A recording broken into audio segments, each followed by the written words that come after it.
तो देखिए, अनामिका फर्जीवाड़े की अद्भुत कथा क्या है वो आप सुनिए। इसके जरिए बताने की कोशिश कर रहे हैं किस तरह से दस्तावेज सामने आए थे और फिर ये बताया गया था कि 1 करोड़ की जो इनकम है वो दी गई है। और लेकिन अनामिका ही कहती हुई नजर आई है कि उनकी तो नौकरी ही नहीं लगी। हमने वो जो हमारा अभिलेख था उसको हमने प्रेषित कर दिया 5 जिलों में नौकरी पाने के लिए।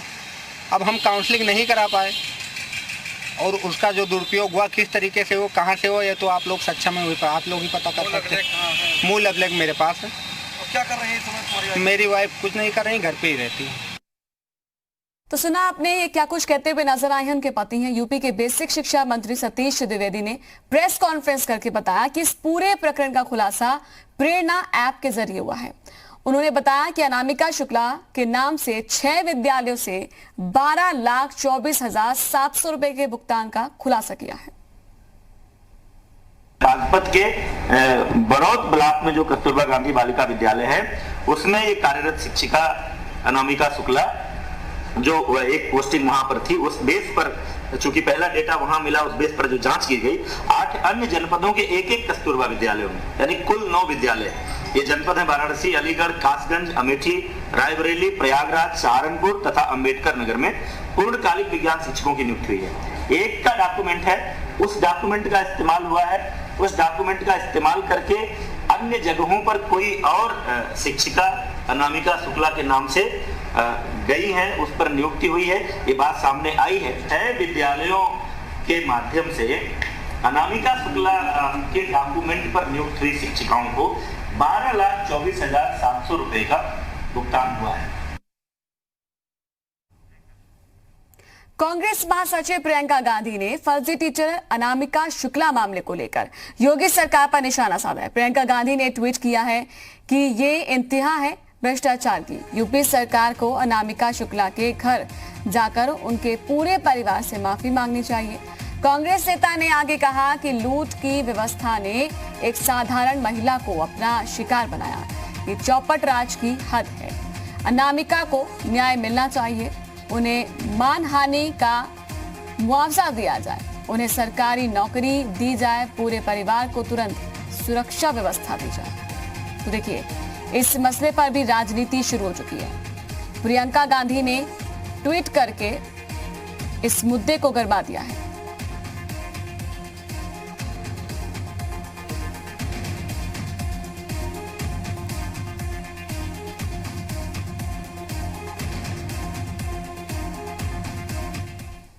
तो वहीं पर इससे पहले 6 जून को कासगंज पुलिस ने एक मामले में, यानी कि इसी मामले में एक और महिला को गिरफ्तार किया था। अनामिका शुक्ला के नाम पर नौकरी करने वाली सुप्रिया सिंह को गिरफ्तार किया था।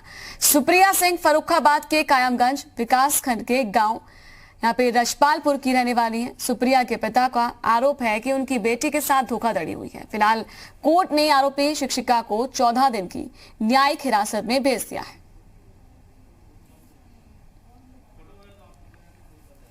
तो ये पूरा मामला है, लेकिन इसमें कुछ सवाल भी खड़े होते हैं। जिस अनामिका शुक्ला के नाम पर 1 करोड़ डकारे जाने की खबर आई है वो निकली है बेरोजगार।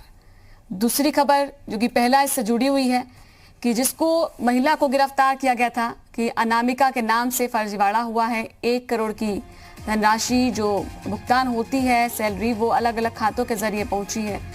सुप्रिया नाम की महिला सामने आई और इसके जरिए बताया गया कि ये पूरा खुलासा हो गया है। क्या अभी भी कुछ और अनामिकाओं के, यानी कि अनामिका नाम की महिलाओं के सामने आने की भी अभी क्या कोई जानकारी है? ये भी एक सवाल है, क्योंकि अब एक और महिला सामने आ चुकी है जिन्होंने बताया कि वो अनामिका शुक्ला हैं। उनके अभिलेखों का गलत इस्तेमाल हुआ है और ये कोई बड़ा फर्जीवाड़ा हो सकता है। तो अनामिका फर्जीवाड़े की अद्भुत कथा क्या है वो हम आपको बता रहे हैं और इस पर राजनीति भी शुरू हो चुकी है। प्रियंका गांधी ने इसको लेकर ट्वीट भी कर दिया है। इस पर और ज्यादा जानकारी देने के लिए लोमस हमारे साथ लाइव जुड़ चुके हैं। लोमस, जरा बताएं, पहले एक अनामिका आती है जिनका नाम सुप्रिया, 1 करोड़ की राशि का बात थी कि ये इसका गबन हुआ है, भुगतान हो चुका है, डकारा गया है इस राशि को। अब एक और अनामिका आती है, वो बताती है कि भाई मेरे नाम पर आप जो बता रहे हैं, मैंने तो अभी तक कहीं जॉब ही नहीं की है, मेरे पास कोई नौकरी नहीं है। अब वो अभिलेख लेकर पहुंच जाती है बीएसए के पास। तो क्या इससे जुड़ी और जानकारी समझे आपके पास है? क्या अभी और भी अनामिका को ढूंढा जाएगा?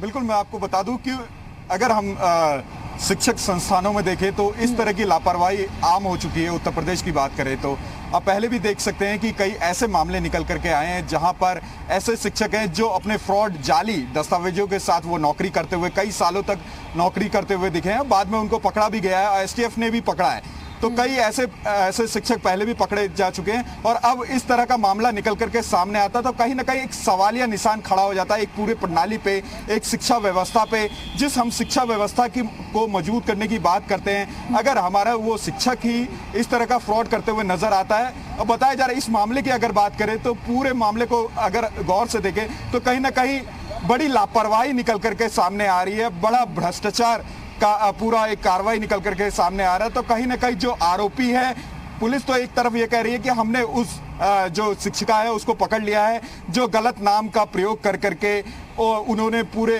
लगभग नौकरी की और जो वेतन था वो उठाया। तो कहीं ना कहीं एक तरफ पुलिस ये कह रही है कि हमने कार्रवाई भी की है, लेकिन दूसरी तरफ ये सवाल उठता है कि क्यों एक ही शिक्षिका के नाम पर इतने जगहों पर कोई एक व्यक्ति नौकरी करता है और उसको आराम से वेतन भी दिया जा रहा है, और जब मामला तूल पकड़ता है तब पूरी तरीके से कार्रवाई की जाती है। और जो शिक्षिका जो अनामिका शुक्ला हैं खुद, वो निकल करके सामने आती है कि मैं तो नौकरी कर ही नहीं रही हूँ, मैं तो बेरोजगार घर में बैठी हूँ। उस समय जिस समय मेरी नौकरी लगी थी, जिस समय मुझे काउंसलिंग करवाना था, उस समय काउंसलिंग करवाने के लिए पहुंची ही नहीं। अब क्यों निकल करके सामने आई, पहले क्यों नहीं निकल के सामने आई? कई सारे ऐसे यहाँ पे मामले निकल करके सामने आते हैं, लेकिन साफ तौर पे सरकार ने ये कहा है कि जहाँ पे लापरवाही हुई है, जहाँ पर इस तरह का भ्रष्टाचार हुआ है, उसमें सख्त से सख्त एक्शन लिया जाएगा। तो कहीं ना कहीं पूरे मामले को देखा जा रहा है और जो आरोपी हैं उनको भी पकड़ा गया है और पुलिस के द्वारा ये भी कहा जा रहा है कि पूरे मामले को फिर से देखा जाएगा, कौन लोग शामिल थे, किन लोगों की लापरवाही की वजह से जो अनामिका शुक्ला का प्रकरण पूरा सामने आया है, क्यों इस तरह के मामले तूल पकड़ते हैं। पूरे मामले को देखा जाएगा, फिर से कहां किसकी लापरवाही हुई है उसको देखा जाएगा, उसको कठोर से कठोर यहाँ पर उस पर कार्रवाई की जाएगी। तो कहीं ना कहीं थोड़ा और इंतजार करना होगा इस पूरे मामले को लेकर के, क्योंकि खुद अनामिका शुक्ला अब निकल करके सामने आ गई है। उन्होंने बताया कि मैं काउंसलिंग करने के लिए पहुंची ही नहीं थी, जिस समय काउंसलिंग हो रहा था उस समय उनकी थोड़ी समस्या थी, वो प्रेग्नेंट थी, तो उसको लेकर के वो काउंसलिंग करने के लिए नहीं पहुंच पाई। तो कहीं ना कहीं पूरे मामले को अब देखा जा रहा है, सरकार के समक्ष ये पूरा मामला है और कार्रवाई भी सरकार के द्वारा की जा रही है। लेकिन सबसे बड़ी बात कि इस तरह के मामले क्यों निकल करके सामने आते, कहाँ इस तरह के मामले, कहाँ पे यहाँ इस तरह की लापरवाही होती है। तो कहीं ना कहीं जो लोग इस लापरवाही में शामिल हैं उन पर कब तक कार्रवाई होगी, कितनी ऐसी कार्रवाई होगी जो आगे मैसेज पहुंचाए और भविष्य में इस तरह की लापरवाही ना हो सके। अब अनामिका मिश्रा जो है, शुक्ला माफ कीजिए, वो पहुंची हैं बीएसए के पास अपनी शिकायत लेकर, अभिलेख दिखाए हैं। अब क्या चल रहा है इस पे? एफआईआर दर्ज हो चुकी है क्या अभी, और क्या एक्शन है इस पे?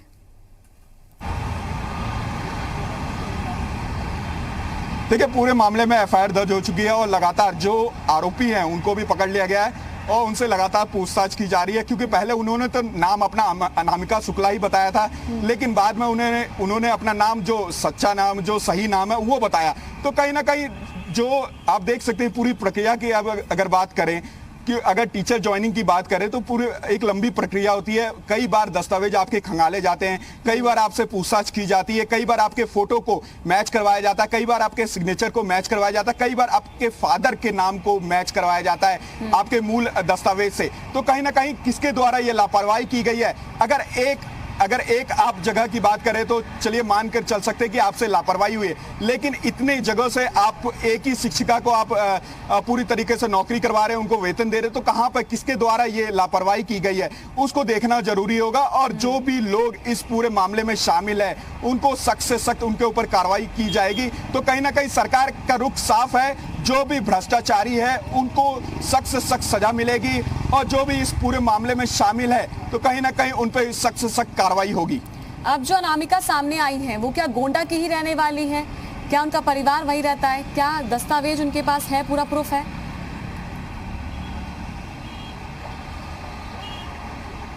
देखिए, मैं आपको बता दूं कि जो अनामिका, जो एक्चुअल अनामिका है वो निकल करके सामने आई है। उन्होंने बीएसए को पूरा अपना दस्तावेज दिखाया। उन्होंने साफ तौर पे कहा जब 2017 में काउंसलिंग हो रही थी वो काउंसलिंग में नहीं पहुंच पाई थी, कहीं ना कहीं उनके नाम का गलत उपयोग किया गया है, उनके दस्तावेज का गलत उपयोग किया गया है। लेकिन बात यहाँ पे निकल करके सामने आती है कि फोटो की अगर बात करें, जब हम एडमिट कार्ड जब हमें मिलते हैं तो उसमें हमारा एक्चुअल फोटो होता है, तो कहीं ना कहीं यहाँ पर बड़ी लापरवाही की गई है। उस फोटो को मैच क्यों नहीं करवाया गया?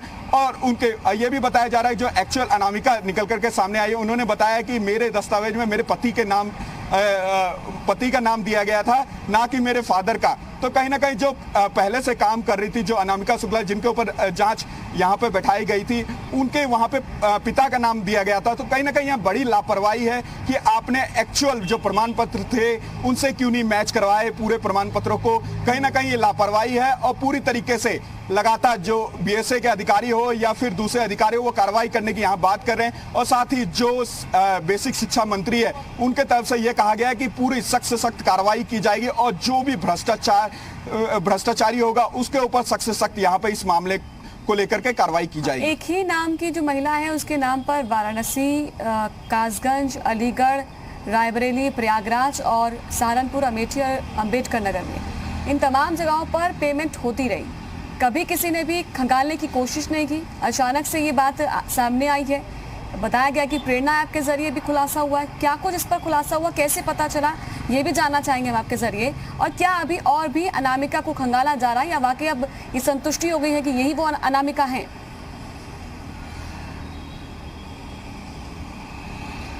देखिए, एक डिपार्टमेंटल जांच बैठाई गई थी 26 मई को और 26 मई को डिपार्टमेंटल जांच में ये पाया गया कि जो अनामिका शुक्ला है वो कई जगह पर नौकरी कर रही है और वहां से वेतन उठा रही है। तो वही जांच जब आगे बढ़ा तो साफ तौर पर यह नजर आया कि यह वो अनामिका शुक्ला है ही नहीं जिस अनामिका शुक्ला की नियुक्ति होनी चाहिए थी। वो अनामिका शुक्ला इस काउंसलिंग में गई ही नहीं और पूरी तरीके से, और खुद अनामिका शुक्ला जब अब निकल करके सामने आई तो ये पूरा मामला साफ हो गया है कि कहीं ना कहीं बड़े फर्जीवाड़े का ये पूरा मामला है। बड़ा भ्रष्टाचार इसमें पूरा किया गया है और कई लोग इसमें शामिल है। तो कहीं ना कहीं देखना होगा कि कौन लोग शामिल थे और पूरी तरीके से अलग अलग जिलों में उनके नाम को लेकर के वहां पर जो शिक्षिका थी वो काम कर रही थी और एक ही शिक्षिका अलग अलग जिलों से वेतन ले रही थी। तो कहीं ना कहीं बड़ा सवाल ये उठता है कि एक शिक्षिका अलग अलग जिलों से अगर वेतन ले रही थी तो वो पढ़ाने के लिए, बच्चों को पढ़ाने के लिए तो जरूर जाती होंगी। तो क्यों नहीं, क्या एक शिक्षिका अलग अलग बच्चों, अलग अलग जो जिले हैं वहां पे क्या बच्चों को पढ़ाने के लिए जाती थी, या फिर अलग अलग स्कूल हैं जो वहां पे बच्चों को पढ़ाने के लिए जाती है? वो कैसे हो सकता है, कैसे मुमकिन हो सकता है? तो कहीं ना कहीं वहां पे भी लापरवाही है। क्या वहां के प्रधान अध्यापक ने शिकायत नहीं की उसकी? और क्या वो पहले से जहां से वेतन उनको मिल रहा था वहां पे वो एब्सेंट चल रही थी, वहां के प्रधानाचार्य ने उनकी शिकायत नहीं की कि ये शिक्षिका हमारे यहाँ पे नहीं आ रही है लेकिन फिर भी उनका वेतन बनते जा रहा है? तो इसको लेकर के यहाँ पर कहीं ना कहीं जांच बैठानी चाहिए कि कौन लोग पूरी तरीके से शामिल थे। फर्जीवाड़ा हुआ है और इसकी जांच होनी चाहिए।